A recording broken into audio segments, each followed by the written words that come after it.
fresh to see it.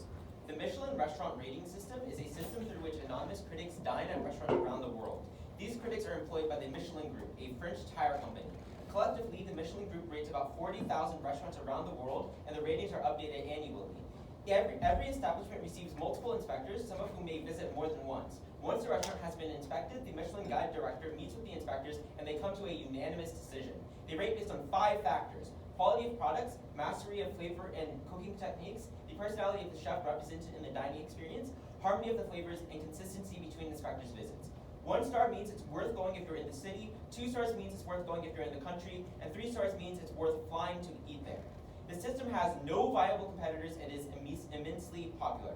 Case statement: this house regrets the Michelin restaurant rating system. Caveating that no extremely similar system arises, which just means you can't just say the counterfactual is Michelin restaurant rating system part 2, right? Obviously there's some trade-off on either side of the house.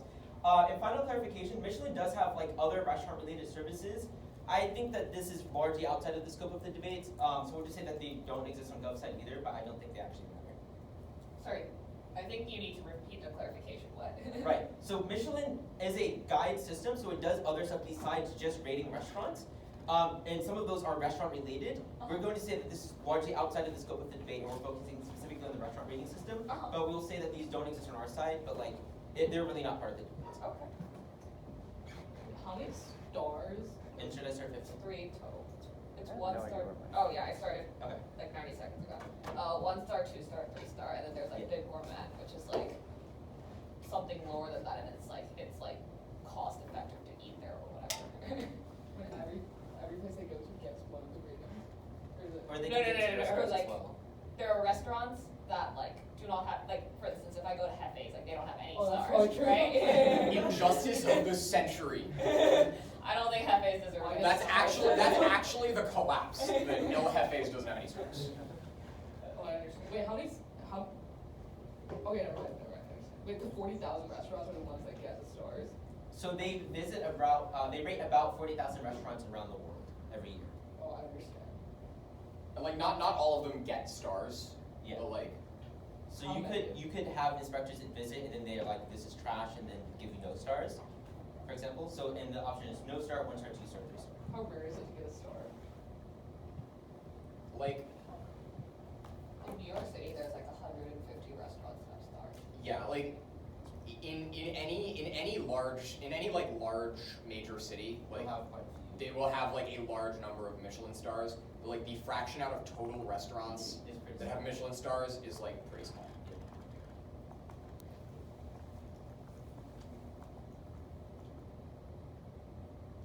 And like there are a lot, like for example, there are a lot of restaurants that are like famous that don't have Michelin stars. Like there are a large handful of like iconic New York steakhouses that don't have stars, and then like a restaurant like Per Se, which is like a Is that the euphemism. $400 place? Yes, it also has 3 Michelin stars.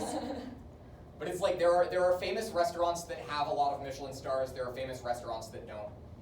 Like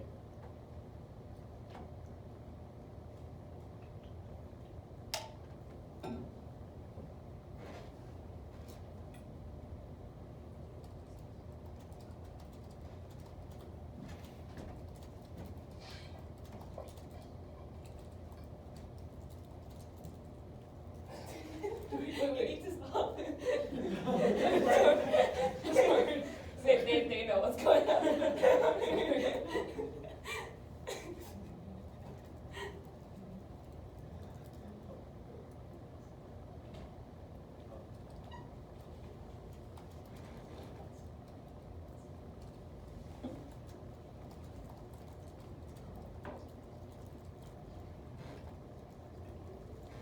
When did Michelin first start doing this? Do you guys know?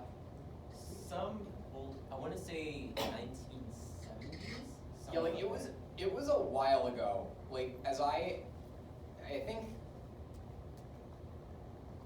like over 50 but less than 100 years ago is a good bet. Yeah. Like the reason that they did it, like the reason that Michelin, the tire company, did this is it's like, people will be driving places when they are using our tires. We should encourage them to do something while they're doing that. Enter a restaurant guide. Could you name perhaps 15 countries that Michelin does this in? 15. Yeah. 15. I do want a wide range. Okay. Because I know that Michelin goes some places and doesn't go to some other places. So for instance, I know that Michelin does not come to Boston, for example. I also know that Michelin ratings exist in Korea.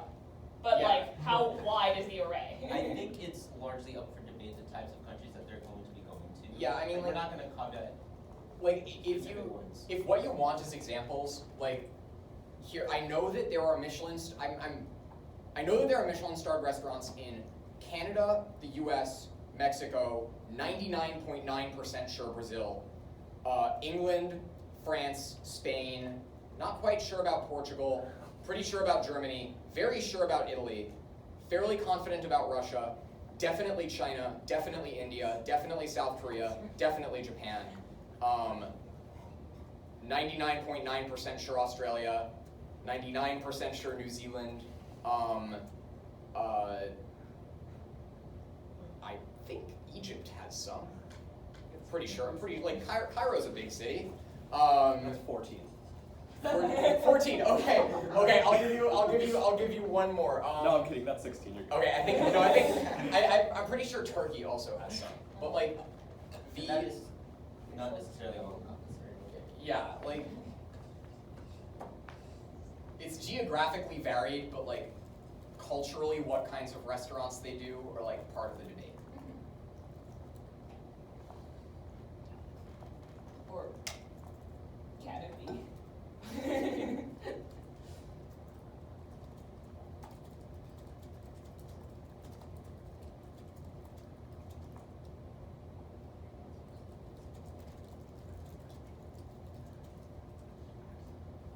Yeah. Okay. Well, let's hear it. I have a feeling I know what's coming. What? What? No, I have. We gotta keep them on their feet. Oh, true.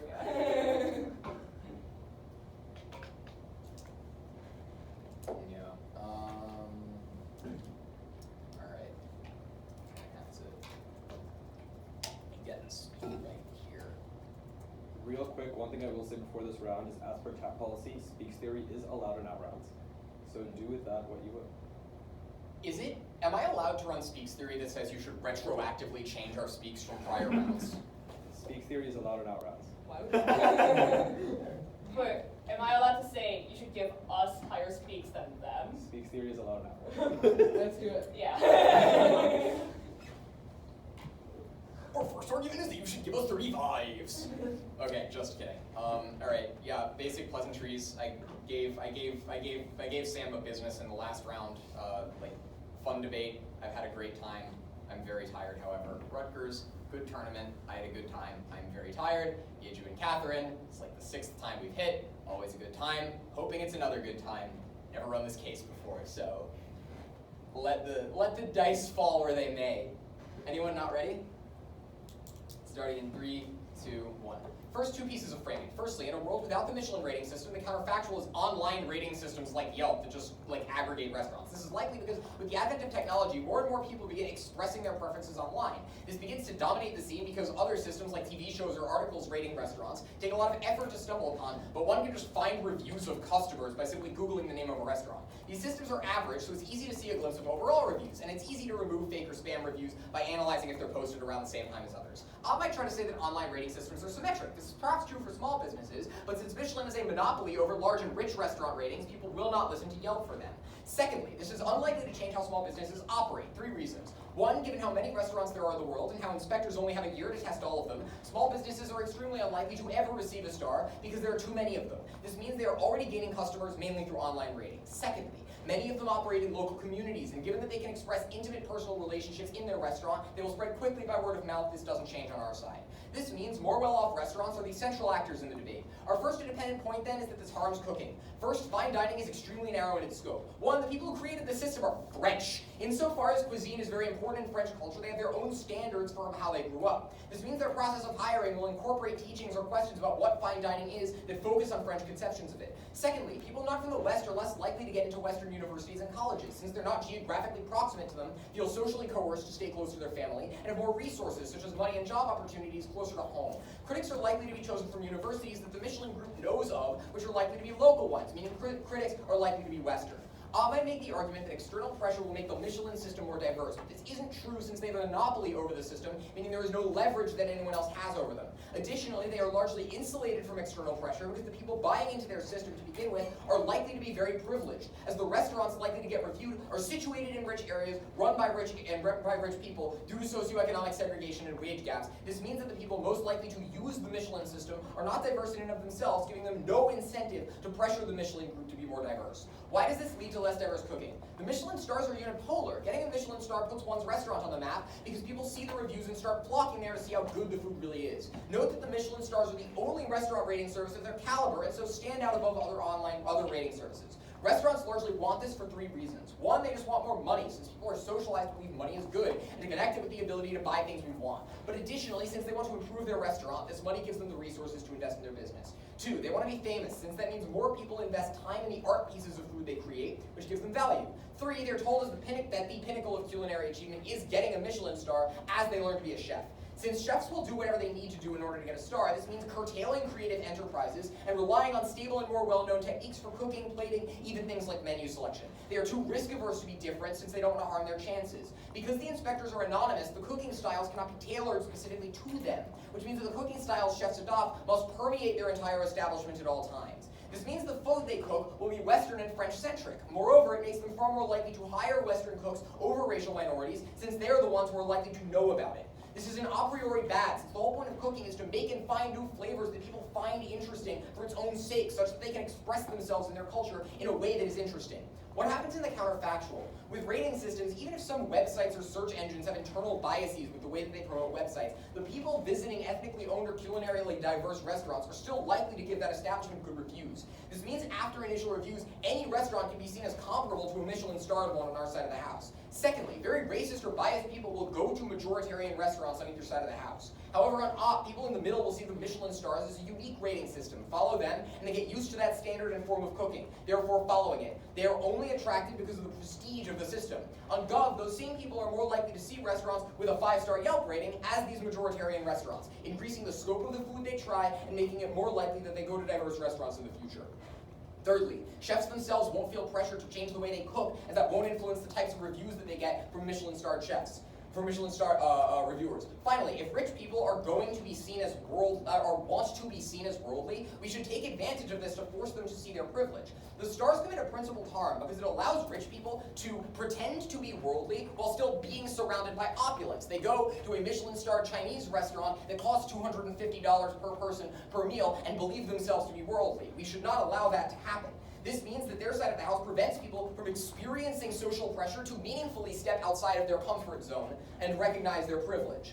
We should not allow people to appear to have left their bubble without actually having left that, especially if that means that the counterfactual is social pressures to leave that bubble and recognize their privilege. Our second independent point is that this harms chefs. First, I want to frame what chef abuse is and where it comes from. Chef abuse is far worse than what you see on like Gordon Ramsay's competition shows. These people are physically beaten, verbally and mentally harassed, and have high rates of substance abuse because of the stress. The Michelin stars create a rigorous form of competition. Just observe that being a chef is not fun. The majority of people who go into it probably because they find some sort of value in the art of cooking. However, this quickly goes away when you begin cooking the same types of things over and over while being punished for variation. Second, customers are morons. They are rude, criticize the food you poured your heart and soul into, treat you badly, and generally will not show respect to you, which you feel you deserve some degree of, given that you spent so much time on their service. It is a thankless job. Even if Op tells you that some customers are nice, even a majority, the minority outweighs because the way in which they behave is so pernicious that the impact lasts longer than the small thank yous that go by quickly and leave a longer impression on you because it ruined your day.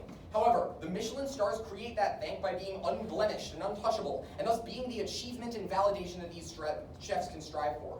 Because the Michelin stars are unipolar, this means that they're the ultimate indicator of success. Individuals identify with this success either through local rituals of cooking that were intense, such as French culture, or through pressure from relatives to be the best. Secondly, the nature of the stars being on a sliding scale from 1 to 3 means not only do most chefs have room to improve to get to 3, but additionally it means that they are always under threat of losing a star. This is what creates chef abuse, because now that they have hung their livelihood upon the one specific hat that is the Michelin star, they must do everything in their power to uphold it. This means that they abuse their chefs because those are people putting their only metric of success at risk through failure. One bad meal could be the meal going to the inspector that tanks your rating, or that refuses to rate you at all in the future. This necessarily becomes cyclical because once chefs become used to this behavior, they become inflicting it on others, both because they are used to it and because the mistakes of those people make them look bad, which in turn leads to them being treated worse cyclically. In the counterfactual, there is no one special meal that must be perfect in order to achieve the star, because there is no one inspector that must be appealed to. More importantly, these rating systems are better avenues through which abuse can be called out. Inspectors will likely find it normal, as they are probably chefs themselves and are used to it. Additionally, they have no platform to speak out on. But the average person posting about hearing a chef getting reamed at in the back will receive more attention from the people seeing that comment online. This puts pressure on the chefs to behave better in the future uniquely. Finally, Michelin creates some sense that customers are entitled to better food. We remove that on our side of the house. Very proud to go. Hear, hear. Thank you to the Prime Minister for their constructive speech. Now on to the Leader of Opposition for their constructive speech of 8.5 minutes.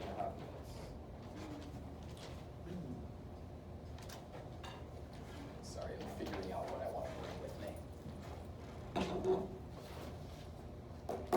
So I'll sit here.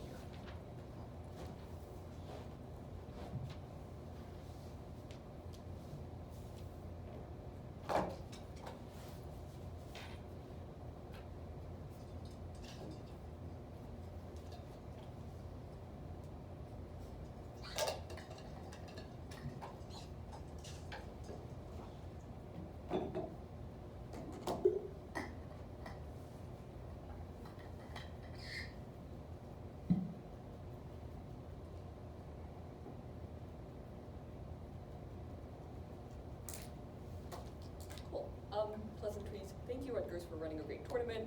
Thanks, Harvard, for staying and watching. Thanks, y'all, for judging. I know you guys don't have to be here. Thanks, y'all, for an interesting case. I really like food, so I'm very happy about this case. All right.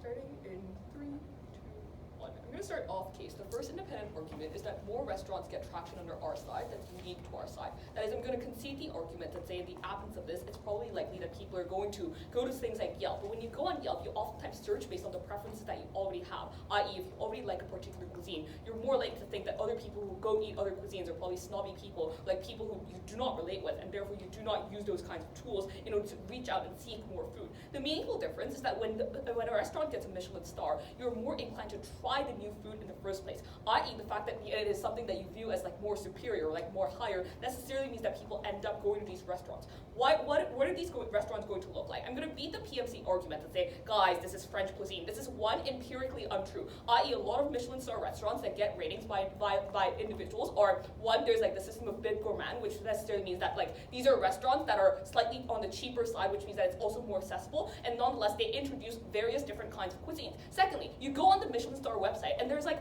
50 different kinds of cuisines that you can select from in order to see what kinds of restaurants you can go to, which necessarily means that it is just empirically true that there are different kinds of restaurants that are out there. Third, even if that were not the case, the kinds of people who are going to cooking school are becoming more diverse. This is because they have an inherent love for food, and they understand that different kinds of cuisines and different kinds of flavors can be important, which necessarily means that over time, the kinds of selections become more diverse. Fourth, the argument to be making is the idea that it is only under our side that people actively have an incentive to go and try different Michelins, or like even in the selection process, the food critics discuss which places you go to, which necessarily means that they select from a variety of places. So as long as there's at least one critic to vouch for a particular restaurant, that kind of restaurant also ends up getting exposure. What does this mean? People who are like in fine dining, i.e. the privileged people that they're talking about, who would not be exposed to this kind of food otherwise, are more likely to be exposed to it. The second claim this turns all of their arguments about like why fine dining is so snobby, because on comparative, like these people are going to still do fine dining. They're just, one, only going to talk amongst themselves, and two, they're going to subscribe to things like fancy magazines where the food critics are talking about different kinds of food, which necessarily means that it becomes more exclusive. Secondly, I want to talk about accessibility for people who aren't necessarily or traditionally engaged in fine dining. Oftentimes, the problem is that individuals never even have access to fine dining in the first place because they view it as super, super exclusive. I think what the Michelin star system has done is, one, it has made that information more democratically accessible to a wider number of individuals. That's why in their side of the house, it's probably likely that people just talk amongst themselves. But if like your family has never even talked about this kind of idea of fine dining or like fancy eating at restaurants, you're less likely to engage in it in the first place. The second thing I want to note here, though, is that accessibility happens more under our side even if you don't have the financial resources. Because oftentimes, one, the kinds of bib gourmand ratings necessarily mean that you can go to places that are not that expensive, i.e. $30 meals, which are like, for most families, can be affordable, which necessarily means that fine dining only becomes more accessible under our side. But secondly, it's also a good thing when people understand and people feel that going to a fine dining place like once in a while is like something that is accessible for them. But thirdly, even if you don't get the experience yourself, there's like YouTubers who go to like Michelin star places. There's like streamers who talk about these kinds of experiences, which means that you get to learn more about food and have experiences like, without actually having to go to a restaurant. That only happens under our side when there is a system of hierarchy. Secondly, I want to talk about an argument that says this is going to be better for chefs under our side of the house, which turns a lot of the PMC, like the third argument, or I don't know which argument it was, but the argument about why chefs are good. Why is that the case? One, the reason why you get invested in cooking in the first place is because you have a desire to bring things that are new to the table and unique to the table. And the premise of this is that you want recognition from other individuals. This is the unique system that provides you recognition. Because for any other system that is out there, like there's going to be some people who give you good Yelp reviews, other people who don't give you good Yelp reviews, but you don't view them as professional individuals who are capable of recognizing your excellence, which necessarily means that all other reviews are not necessarily going to be the kinds of validation that you want. Chefs only get validation under our side of the house, which is actively a good thing because it makes them feel better. Self-validation is a good thing. Things like being able to fulfill your dreams is also a good thing. Secondly, they may argue that not every chef is capable of getting this, but we think this is a stepping stone for a lot of chefs. That is, it is only under our side where the restaurant system is tiered, which means that if you're a chef that's starting out, oftentimes a lot of chefs start out in local restaurants, and then they try to move to other Michelin star restaurants and build their career there. That means that the only way you can signal to other individuals that you have proficiency in cooking is by making sure that you have these kinds of experiences. Under their side, it's only going to be the individuals who went to professional cooking schools or individuals who are already privileged that get that experience. Moving on case. Their first independent argument is that, their first claim is the counterfactual about how people are going to use Yelp. One, I'm going to concede the argument that says people are going to use Yelp. But secondly, I think people use Yelp on both sides of the house, i.e. we can also defend a world where, like, if I'm eating out with my family for, like, a really important meal, I would probably look at the Michelin review. If I'm going out with my friends on a Friday night, I would look at Yelp. It's unclear why people can't make that distinction for themselves, which necessarily means that this argument fails. Secondly, all of their claims about how small restaurants are not going to be impacted by that necessarily means that as long as there's a lot of individuals who are willing to go to Yelp reviews and go to small restaurants are not harmed as a result of this. Their first argument is that this is going to harm cooking. One, I would argue that all of their claims on how cooking is a very privileged act is only going to cement under their side over time because information is only available to a privileged few individuals. The second claim I want to make here, though, is I actually do think that chefs have an incentive to make sure that your cooking is as diverse as possible. Why is that the case? Because if you look at the ratings for the stars, the 1-star places are obviously kind of cliche and normal places, but the 2-star and 3-star places, in order to get a 2-star or 3-star, you need to do something that is absolutely different and something that the critics have not tasted before, which necessarily means that this encourages experimentation on behalf of chefs because this is the only way in which you can actually get that star. Secondly, they talk about how privileged people can't check their privilege. Obviously the people who are using this are privileged, but we would rather prefer that they are able to try out diverse kinds of foods and make a determination for themselves. And note that this is also a stepping stone for people eating other kinds of diverse food. That is, if you go to a $200 Chinese restaurant and then realize that Chinese cuisine can be something that is for you, you're also more likely to spend on other places that also cook the same kind of food. So the spillover effect doesn't just apply to one Michelin star restaurant, but it applies to the entire cuisine, which necessarily means that food gets better over time. Then they talk about how this is unipolar and people don't try new things. This is just fake news. Michelin star places like Contra and Crown Shy and lots of other places I can name in New York. A lot of these places are on the basis of experimentation. But secondly and more importantly, out of the fear that you can lose a star, you're more likely to innovate over time because you're always competing with other restaurants, which necessarily means that food gets better. All of their arguments about why creativity is so important is actually reinforced under our side. On the other hand, under their side of the house, the chefs are always reliant on the customers that are only going to come there, which necessarily means that you feed into the bias of the customers that are already eating there, which discourages experimentation. They talk about racist and biased people, probably symmetric. Then they talk about how oh, this like forces privileged people to like reckon with their privileges, and therefore it's like a good thing. One, I think privileged people, like I just genuinely don't understand this argument. Like I think the fact that privileged people will be snobby about their food is probably symmetric. It also doesn't contend with the idea that they're going to feel more privileged by excluding other people only under their side when they talk amongst themselves. Then they talk about cooking chefs and how this is like a rigorous form of competition.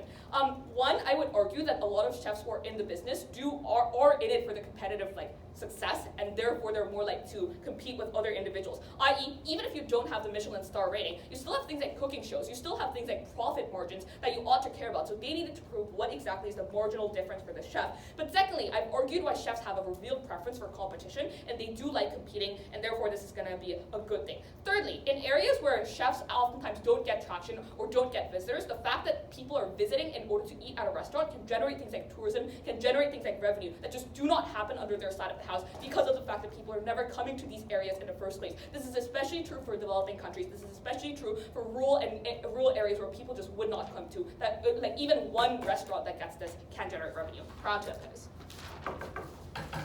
Hear, hear. Thank you to the Leader of Opposition. Now let me call upon the Member of Government for another 8.5 minute speech.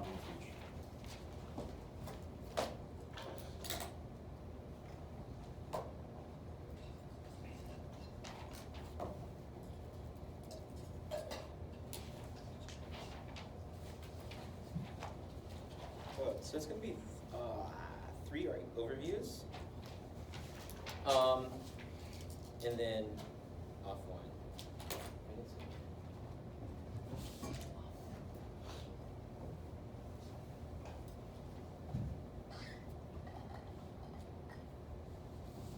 Tim, would it be possible to scoot like ever so slightly? Oh. No, like on the table, but just ever so slightly, so you're not like. Is this good? Yes, you are good now. Okay, great. You should be able to see the whole table in the shot. Okay. Going to start in 3, 2, 1. The first overview is on the principle. I think it is bad for the gold standard of the richest, for the gold standard of food to be the richest form of that food. I want to recognize a few things. One, I want to characterize the diversity arguments that they give you. They have to prove fundamentally that the people who do this believe that diversity is something that is good, but they're dropping a few warrants. One, if all of the people that are doing the inspections are ones that went to French cooking schools, for example, or the ways in which they conceptualize food are likely to be incredibly myopic. The only thing they say is, oh, chefs want to eat different things, but recognize one, they can eat different types of food, but the ways in which those foods are cooked are likely to be the exact same. But secondly, the individuals who cook those foods are likely to be the exact same ones that they think that should be cooking them, i.e. white, rich individuals. These are not likely to be the minorities that we actually care about in the round that should actually be getting a lot more access to these types of resources. But thirdly, I think that the ways in which you actually cook them are the exact same one at either side of the house. Because recognize, if I want to try something different, then I can eat a different form of food. For example, I can go from steak to octopus, for example. But the ways in which I expect that food to be cooked or presented to me are all the exact same, because the only way I can evaluate whether it's good or not is by looking at my old teacher when I went to school back 50 years ago, right? So the fact that they have to rely on the education they got fundamentally from French white-centric spaces necessarily means they're only comparing it to those types of cooking. That necessarily means on the comparative, then they're just very likely to be comparing these to very myopic forms of food. On the principle, then, I think that if food is a universally experienced, this is an exclusionary form of it, because it says specifically that status must be what rich people want. It then excludes people who try to explore outside of this insofar as it only says you must abide by the standards set by these rich people. Additionally, I think this affects everyone, because they might say, oh, it only affects the rich people who are going to these restaurants. This is fundamentally not true insofar as these Michelin stars affect things like culture, because there's many things like cooking shows, etc. Look at how popular Gordon Ramsay is, so these people are very likely to internalize these standards. On the weighing level, one, the principles shape the way that we view our pragmatic impact. But secondly, I think this is specifically bad because it invalidates other forms of cooking, that no one should have the power to do this because it invalidates the agency of others in this space. That's just bad. The second overview is why this is specifically coercive. I think recognize once you get the star, you must always follow the standards that the star has set out to keep the star. This is incredibly important because if you lose the star, you look incredibly bad because you've gone from absolute god status to trash tier. So this necessarily means you'll be losing lots of customers if you lost that star, which means you must always abide by what the Michelin guide tells you to do in order to keep it. This necessarily puts a lot of pressure on chefs because they must continue to update and look at what those standards are and make sure that they are better in the future. This necessarily means that one, I think that what happens in status quo. We get one celebrity chef who found one specific restaurant and then puts one person in place to keep it the exact same way, and then goes and founds up another restaurant to get more stars. This is why you see tons of celebrity chefs have like 20 or 30 or 40 stars, because they're just founding all these different restaurants, but they're not actually putting time specifically into any specific one, because they just want to get the star, keep it the exact same way, and then go somewhere else. Secondly, I think this just means that these restaurants are like to be extremely exclusionary, because recognize, one, you're very likely to make them expensive to attract a very specific type of demographic, so even if they were accessible before, on the comparative, they're very likely to become more exclusionary into the future. And secondly, I think the type of investment that you get is from more rich actors, but again, as far as these investors are more likely to be rich and white. They're not likely to prioritize people that actually matter in the round. This just means, on the comparative, these restaurants actually become worse for the individuals that they matter so much, and actually removes a lot of their impacts. Great, off case. The first thing they say is that you get a lot more traction, and then they try to do this comparative about whether or not people are going to go to other restaurants. They then say that Yelp is going to make you search for your own preferences. Few things under this. One, if it's the case that the restaurants that are in the Michelin Guide are always rich on their house and much more likely to be privileged, then those are only ones you're going to go to. But on our house, even if you only search for Indian food, you're very much more likely on the comparative to go to an Indian restaurant that isn't as well off if it was rated very well. Because if someone went, and even if it was a bit shabby, but they really liked the food and they rated it 5 stars, you're much more likely on the comparative to go there, which means the flow of resources goes to different places. So it doesn't matter whether or not. Secondly, whether or not you go to a specific cuisine, it's symmetrical on either side of the house. Because on their side of the house, you look to the Michelin Guide and say, well, I want Indian restaurants that are rated on the Michelin Guide. But again, if they're only rich restaurants, you're not going to diverse ones. Secondly, I think people do explore outside of this, insofar as, one, Yelp is able to do things like recommend other types of things via algorithms to see exactly the types of things that you're like, whereas the Michelin Guide is not constructed by this. And thirdly, again, they don't have any incentive to do this because there's no actual way to pressure these individuals to be better. Secondly, thing that they say is that the restaurants with these stars are undiverse. I think that specifically, one, we already told you that these like to be wealthy chefs at the top. But secondly, even if things like Big Gourmand exist, it pressures people to believe that they must go towards more restaurants that are rich, which is obviously bad because you prioritize restaurants that are poorer on the ground, which necessarily tells individuals that you should not try to go towards those types of restaurants. I think then in the comparative, this is worse insofar as if you have people shifting away from those types of restaurants, it shifts away investment and it shifts away customer investment. The next thing they say then is that YouTubers are going to be able to talk about this. I'm unclear why this matters, one, but two, the type of YouTubers that they get on their sites again are reliant on these types of privileged restaurants. If they're on the comparative, they're much more likely to explore different ones because they're not being guided specifically by a standard that has been set out by other people. They're very likely to do this on their side of the house.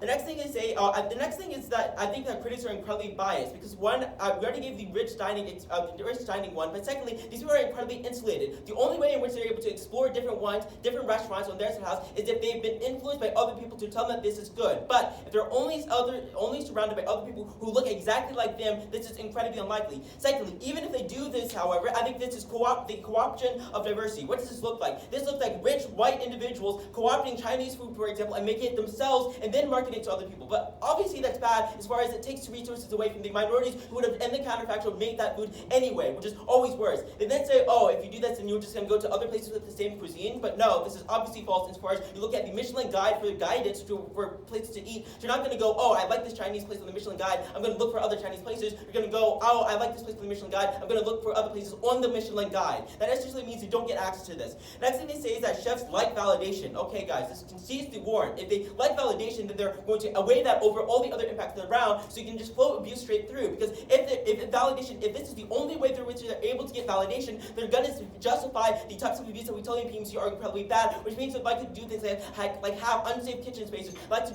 do things like have horrible working hours, to force their chef to always be absolutely perfect so that they can maintain the stars. If on our side of the house this is the only way to be validated, then they're not pressured to need it to be validated, which means they're much more likely to do things like explore different types of food. Whereas on their side of the house, if they're scared that changing means they lose their star, they're never going to explore that at all. The last thing they say is the comparative things like magazines. One, I think this is much more like to fall under the Yelp stuff as far as there's a lot more public pressure under these spaces as compared to the Michelin Guide. Secondly, even if this is the comparative, I think still this is still better than the comparative insofar as the diversity mechanisms still apply here about why the Michelin Guide specifically is so undiverse that it's never able to explore outside of these spaces. On case, the first thing I say is that people are going to use Yelp on either side of the house. I think that you're not using Yelp for rich restaurants, because obviously rich people are not going, hey, let me Yelp what restaurant I want to go to. They're going to be using the Michelin Guide. That's the comparative we specifically set out in PMC. They then say that chefs are going to make sure that they're diverse because they think critics want to eat different types of food. But I already gave you the comparative on the overviews. If it's the case that you can eat different types of food, like octopus or steak, for example, the specific ways in which you cook those are the ones that I'd like to be exactly the same. I just don't think they want different standards because they're always, again, comparing it to the old students they learned in school. On the stuff about going to other places with the same cuisine, I already beat this. You're going to take places on the Michelin Guide, not because it was from the same cuisine. They then say that, okay. They then say that they're going to do things like tourism. I just don't think you're likely to go to places like rural areas, because recognize you only have a limited amount of inspectors, and you have to evaluate these restaurants every single year. So you just don't have the time to go to these small places. But secondly, you're only going to go to places that are already extremely popular, because those are the places you recognize are likely to get the star in the first place. You're just never going to go to the small places that they say matter. They then say like cookie shows exist. One, this is the cookie shows exist, which is why people are likely to get like forms of validation, things like that. One, this knives are validation argument because they say that was the only form of validation. But secondly, if it's the case that they like these things like cookie shows, etc., this again just proves why they're likely to do things like abuse. The final thing is this stuff about people talking about amongst themselves. I think this is just more like in the comparative in which these people are insulated because they must only use this guide. If on the comparative they are far less likely to, more likely to expand outside of the guide, that's when they talk to other people. Practical close. Here, here. Thank you for the member of government speech. Now on to member of opposition. Last one sort of speech of the round. Again.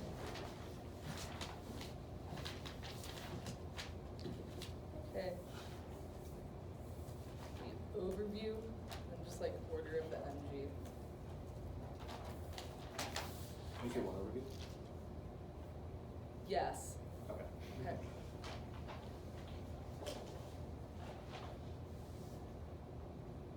The overview is pretty simple. They give you the arguments why rich people are really insulated and like going to restaurants that they think are snobby. So I don't understand why they would get more diversity in their world. Their mechanism is like, oh, you go to online rating systems. But this isn't true because of the LOC argument that's dropped that says that if the argument is true, that people are so elitist, that the rich people going to these restaurants are so elitist, then even if there is no tiered rating system that is institutionalized, now it becomes word of mouth. That's to say my friends at Jane Street told me to go to this really expensive restaurant, and I go there instead, and this is conceded from LOC. Why is this really bad? Because it now becomes much more ambiguous. That is, number one, there's much less transparency in that the types of restaurants that rich people talk about are incredibly unaccountable, as opposed to if you literally post a guide for it. The response to this is like, oh, or like the PMC preemption is like, oh, but the Michelin star has a monopoly, so they always do like French cooking. This doesn't actually make sense because in order to have legitimacy, that you are obviously still more public now because you have now posted it somewhere online, which means that you can face backlash. In order to have legitimacy, you ought to be able to, or you should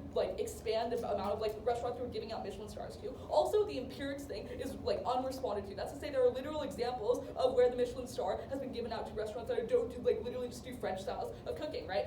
The second impact of this is that a lot of things here are symmetric, which is to say if rich people are going to the same restaurants, or symmetric at best, which is if rich people are going to the same restaurants, then investment doesn't shift, etc. But I think it's actually worse on their side, because now rich people do not expand their palette because they only go to places that they know about, right? That they've been to before, and they're super fancy restaurants. I think that the reason why, in their best case, you use the online rating system, but they don't explain why you do so. In fact, they give you a bunch of reasons why you would actually do the opposite. But if you use the online rating system, number one, you search based on your preferences that you already have. Number two, algorithms oftentimes are dependent on what you've already ordered. The response to this in the last speech is, oh, well, you're more likely to, for example, go to the cheaper Indian restaurant. But if people are so rich or so snobby in their world, then you can see the number of dollar signs on the restaurant, right? So your implicit biases are probably going to map onto that. You go to the restaurant that's more expensive when you could have gone to the cheaper restaurant, even if they are rated the same.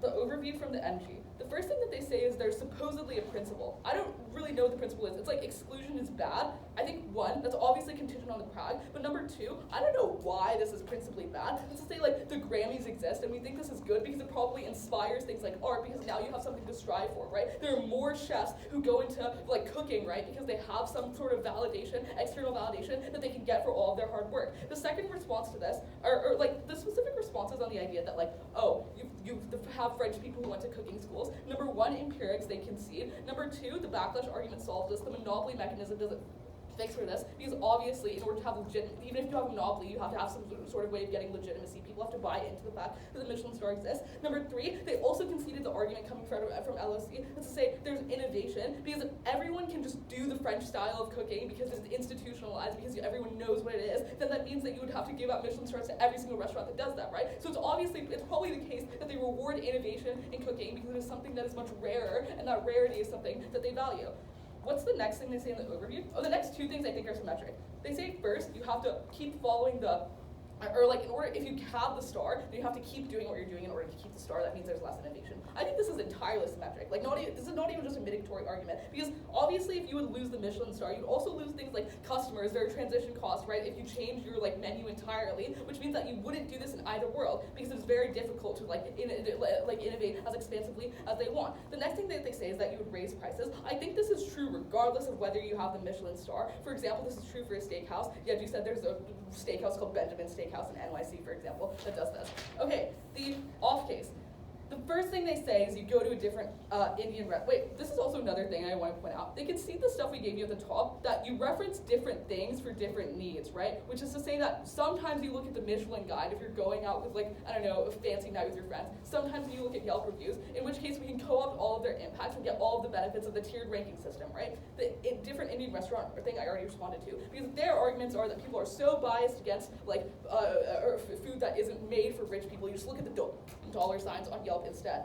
The next thing they say is that, the overviews I gave you also apply to the shifting investment arguments. I think a lot of these things are symmetric. The next thing that they say is that critics are biased and they're very insulated. If they're so insulated and really, really care about their prestige or whatever, they would just create in-groups in their world which just talk to each other, and now through word of mouth this is much, much worse. The next thing that they say is this is bad because for example, you will co-opt Chinese food from Chinese people. I don't think this makes any sense. I think that you reward authenticity through the Michelin star system. That's to say, number 1, it's probably the case that white people would do Chinese food worse. Number 2, I also think that you probably reward authenticity because you recognize that there's some value in the people who came from the culture making the cuisine, and there's some historical value in that, right? The next thing that they say on accessibility and chefs needing validation is they just extend their abuse arguments. I'm just going to go on the abuse arguments. So this is the bottom of the on case. I guess I'm not going in the order of the last piece, but the abuse arguments. Number 1, I think the mechanisms are symmetric here, which tells you that,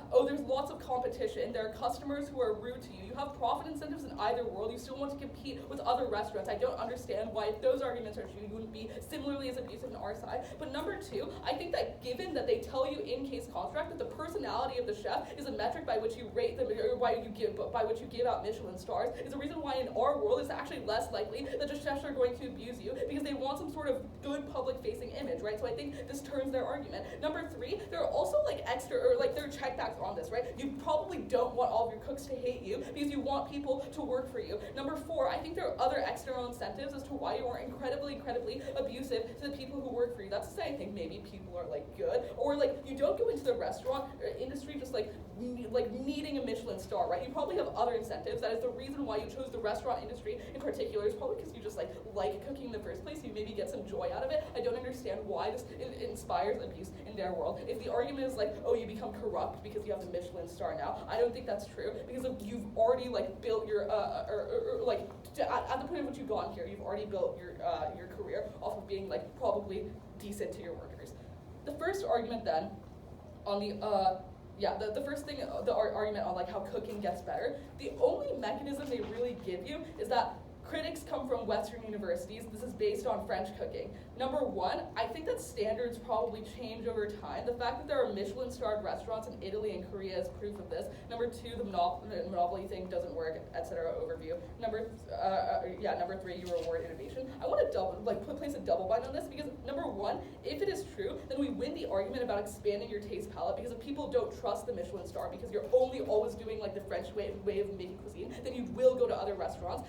But if it's not true, then we win the expanding palette thing, because then presumably the Michelin star would apply to a diverse set of restaurants, right? The next thing that they tell you is that when people strive to get stars, there's less innovation because they are risk averse. and this is bad because you can't express yourself anymore. Number one, if you care about expressing yourself most, then you can express that preference by just not trying to get the Michelin star. Number two, you do reward innovation. The next thing that they say is that you go to a 5-star restaurant on Yelp in their world, and that's really good. Number one, I think it's really important that you have a stepping stone. That's to say they concede the argument that you just talk to people in your friend group to figure out what restaurants to go to. If you go to the Michelin Guide instead, and there's a slightly more diverse set of restaurants, even if it's not the most diverse set of restaurants, you now can test whether or not you like Japanese food, for example, and you're more likely to go to Japanese restaurants in the future. Number two, I want to mitigate this because I also think there's just a limited amount of Michelin star restaurants that you can go to. You naturally probably want to expand if their arguments are true, in which case you would still go to different restaurants in our world. The next thing they say is you pretend to be worldly. I don't really care, but also I don't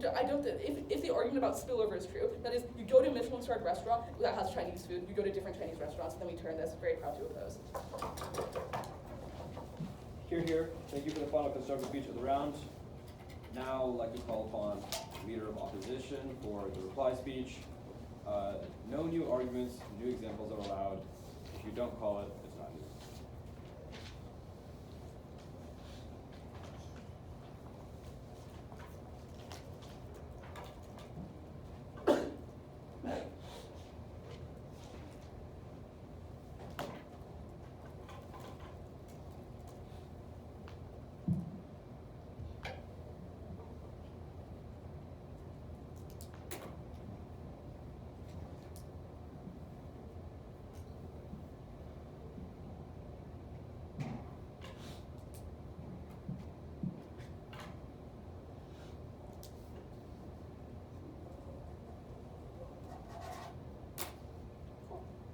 Starting in 3, 2, 1. First ballot is on innovation. Chefs are forced to be more innovative under our side because what did we tell you in LOC? One, under their side, they are forced to be reliant on existent customers, and you know that existent customers are not going to change their preferences, and therefore they stick to the things that they're already cooking. On the other hand, under our side, the guide is consistently changing, so that's why you require consistent innovation. You want to differentiate yourself from every other restaurant that's doing the exact same French style of cooking, which necessarily means that there's no more innovation on the basis of chefs. This means that there's more diverse kinds of foods that are out there. What is the weighing on this? One, the PMC gives you the weighing that says there are different kinds of cooking that exist, and the fact that more get validated is good. So obviously, if you have a wider range of things to choose from as a result of that innovation, that feeds into all of the impacts that they are talking about. That means that if we can co-opt all of the PMC weighing that says there's more diverse cooking that is out there. This is a prerequisite to even people trying this kind of food. That is the fact that people have to recognize it. We get more food out there, and that's actually a good thing. Secondly, if PMR wants to go for stuff like accessibility, Catherine gives you a lot of arguments as to why accessibility is symmetric. That is, elite people probably going to get fine dining food on either side of the house. Poor individuals probably not going to have the financial need on either side of the house. They have to prove a margin in accessibility. We gave you that burden in LOC. They did not respond to that claim. So that means that they cannot collapse on accessibility. Thirdly, if they want to go for arguments about chefs, the argument in LOC is very simple. That is, chefs have chosen this profession on the basis of the fact that they want validation. So maybe they are sometimes stressed and maybe they are sometimes not, but the marginal difference in the chef's career is very small in comparison to the additional food palettes that each individual can try, which is very large. And given that each food can generate different kinds of joy in different kinds of people, that necessarily means that things are only better under our side. Finally, if PMR wants to go for the collapse on the principle, one, we told you that the principle of accessibility is actually contingent on the pragmatics. But secondly, and more importantly, like any kind of elitism or like elitism within food is going to be a principled violation because people are going to still be exclusionary, which necessarily means that they cannot collapse on it. Innovation was dropped in the round. I've weighted as the most important thing. They cannot win the round. Secondly though, let's say that we wanted to talk about accessibility. I think that they drop a couple things in terms of what the counterfactual is likely to look like. The first thing to note here is that people obviously reference different things at different times, i.e. at different moments, you're either going to look at Yelp or look at the Michelin Guide, which necessarily means that for the vast majority of poor or underprivileged restaurants, they're still going to get lots of access anyway if your Yelp review is good. There's no offense they're bringing to the round. On the other hand, though, our argument was very simple, that rich people under their side of the house rely on word of mouth. That means that they go to the restaurants that they already like, and they only go to the restaurants because people know that those are the restaurants that they like, so why would you go anywhere else? That changes under our side of the house because the Michelin star guide is more likely to expose them to different kinds of places. And notably, they don't respond to any of the empirics arguments, i.e. it is just factually true that the Michelin guide is more inclusive, at the very least, in comparison to people's biases that already exist. So if we're comparing a system that is constantly evolving versus people's implicit biases that just do not change over time, obviously we prefer the guide that is evolving, because if their claim is diversity is good, it is only the guide that is evolving that can get diversity, whereas people's implicit biases always map themselves. It's a loop where people never get out of that. But secondly, we also give you the argument that more poor individuals are able to get access to these kinds of things. The response in the MG is mitigation, because it says that but people can't eat every single thing that's out there. But that's true of literally anything that's out there. But the fact is that people can at least enjoy the experience more under our side, which is a good thing. Finally, if the PMR collapse is going to be on chefs, I think we're still winning this. Why is that the case? Because we told you that a lot of the stress that chefs go through in terms of competition, in terms of prices, in terms of customers not being there, in terms of customers being rude, all of this is symmetric. We told you they needed to explain what the additional margin in the round is. On the other hand, given that chefs want to get success, we told you that the way that chefs build career is on the basis of working at places that already have establishment, that already have name value as a result of the Michelin star system. That means that it's only under our side where the underprivileged chefs that they are talking about can get ahead, and that's a meaningful difference for them. Very proud to oppose. Here. Thank you to the opposition for their participation in this round. Finally, for the PMR, 5 minutes and 30 seconds. Same thing with new stuff, except you can respond to new stuff in MO. Yeah, I'm doing it here because I'm gonna roam, and I don't want to trip on something like Sam or a podium. Stay on this side of the red bottle, if you can. Okay. All right. It really doesn't matter. The voice of the main part Okay. matters. Yeah. All right. I'll put it here. My usual instinct is to go to the left of where I put my left, but I'll manage. It's a cross I'll have to bear.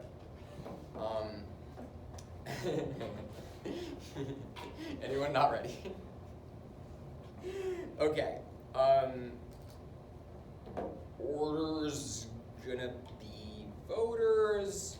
There will be a very specific response to MO that will matter a lot. I'll flag it a lot.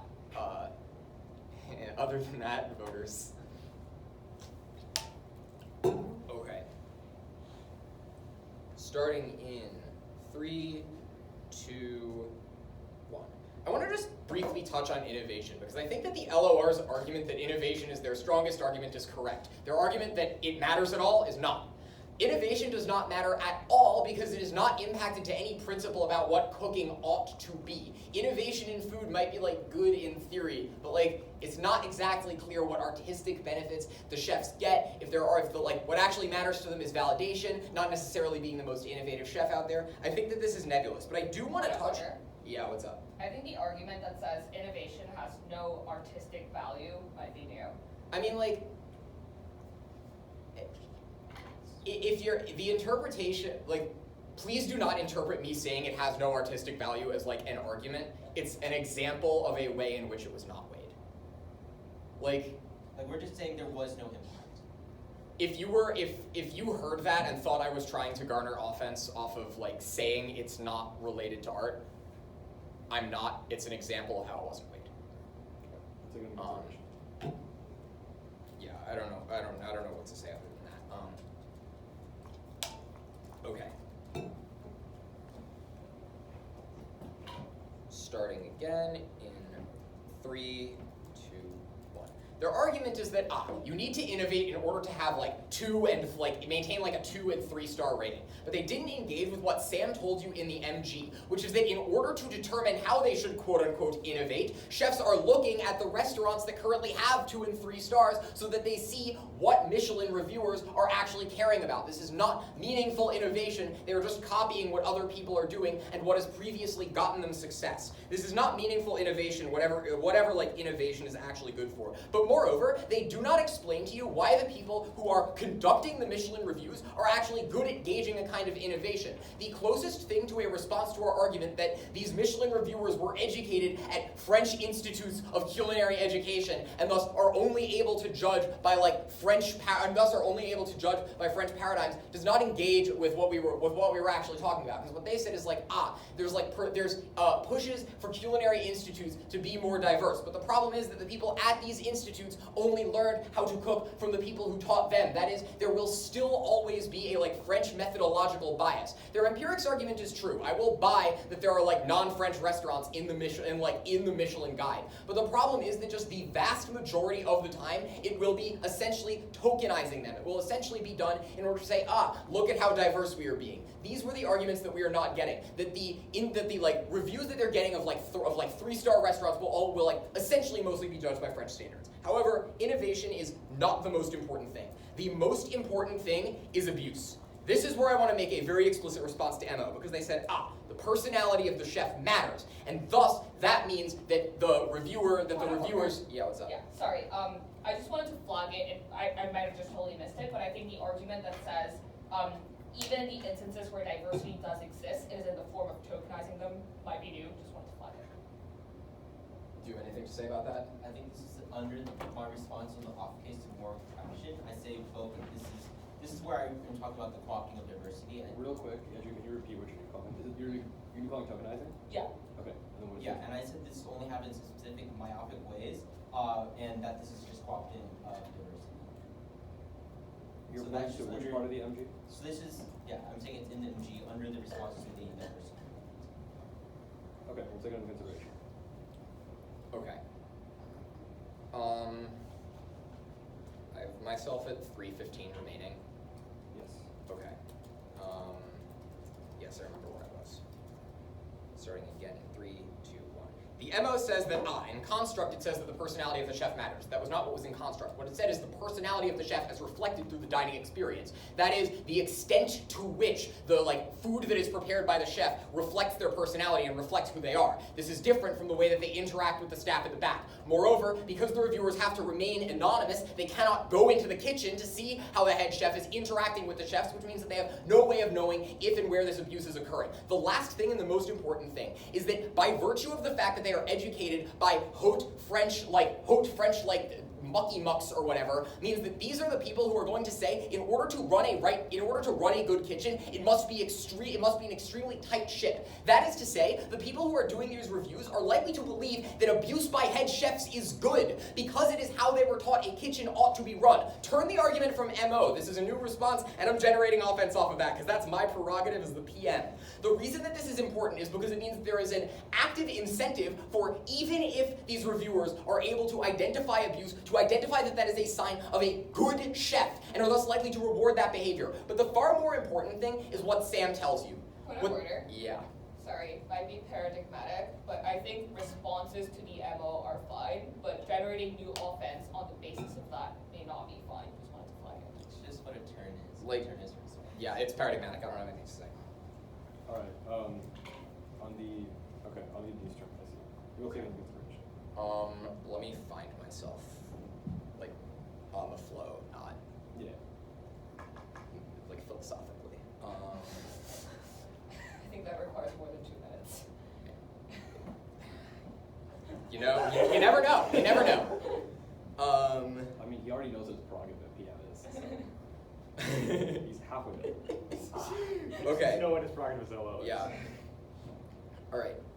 Starting again in 3, 2, 1. They don't respond to what Sam tells you, which is that in addition, even if it's good to be innovative, what you also have to do is you have to ensure that every meal you churn out is perfect, because you have no idea who the Michelin-starred reviewer is going to be. They drop all of the warranting that explains that for a Michelin-starred chef, losing a Michelin star is really, really bad for your restaurant. It means that the people who look at Michelin stars to determine where they should go are like, oh, I shouldn't go here anymore. This means that the head chefs will put a huge amount of pressure on the chefs that are working in the kitchen in order to be perfect every time. They will always be maximally abusive, because the threat of losing a Michelin star by virtue of a small imperfection is potentially career-ending for them.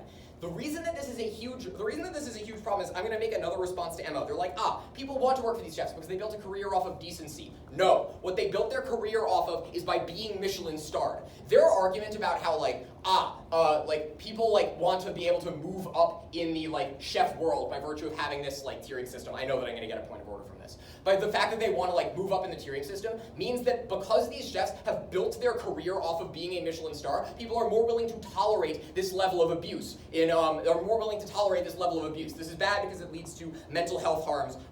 It leads to mental health harms, and that's bad. We impacted substance abuse. Yeah. Two things. One, I think the argument about how people are able to move up the hierarchy was made in LOC, and I think there had to be a response rather than relying on the MRO response to beat it, which I don't think is happening.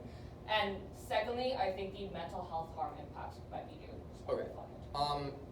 Yeah, so for going in reverse order, mental health harms and substance abuse impacts of the stress that comes from being in an abusive kitchen relationship were in PMC.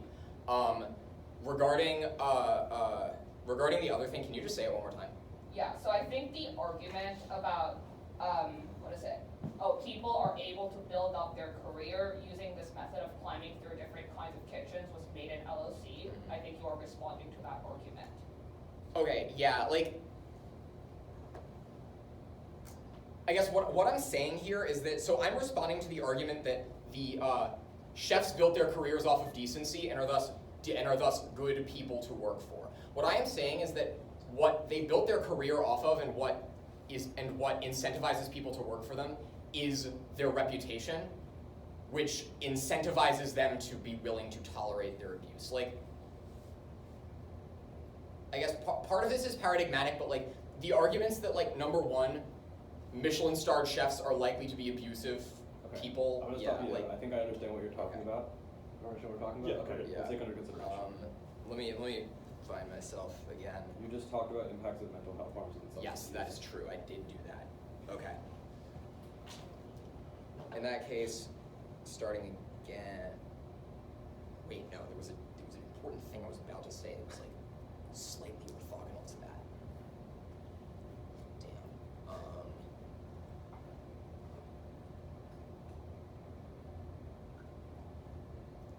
Yeah, okay, whatever.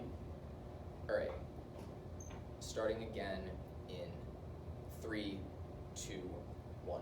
Moreover, they also dropped the fact that the kinds of celebrity chefs who are serial Michelin star hunters will just institute these draconian policies, put someone in place who will keep those draconian policies in place by abusing all of the chefs to retain their one Michelin star and just fuck off to another project, are going to perpetuate that abuse cyclically, which trains cooks to be more abusive when they become in the head chef role. That is the cycle of abuse here. Next, I just want to beat this issue on the quality of food. Look, if rich people want to try Indian food in order to seem more worldly, it is far better that they do it at a restaurant that is not as well off, that they give their huge amounts of money to a mom and pop shop rather than a Michelin-starred restaurant that is already wealthy. This is the comparative that we are getting. If you want to try Indian food, give it to a restaurant that needs your money instead of one that makes $100,000 a month. Very proud to... Here, here. Thank you all for that great round. We will be kicking you out so we can